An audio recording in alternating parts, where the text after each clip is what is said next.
You want to know how to remove or edit the Powered by Shopify on your Shopify store in less than 1 minute? That's exactly what I'm about to show you. So let me show you the Powered by Shopify. By the way, I just added this section right here, and completely free again, animated scroll section. Make sure to check it out. So this bad boy right here, we can edit it or remove it, whatever you want. So the first thing you're going to do, access Shopify dashboard, then click on online store from here, or click on sales channel online store.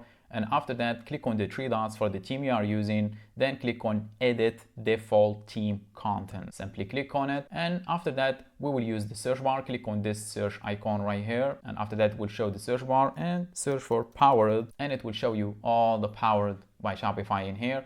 And this is the bad boy that we need to remove. However, as you can see, you cannot edit it. So you can actually edit it, type in Powered by something else, but if you want to remove it, how to remove it, that's very easy. Open up Google search engine and simply search for zero width joiner, this one right here, and you will see this website, the first one. Click on it, and after that click on this blue copy button and get back in here and simply paste it in place of the Powered by Shopify.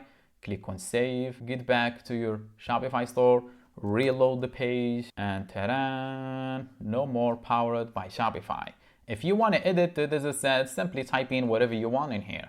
But for now, that's how you remove the Powered by Shopify from Shopify store. If you have any questions or you need help with your Shopify store, make sure to reach out. But for now, I think my job is done. Thanks for watching. Catch you on the next one.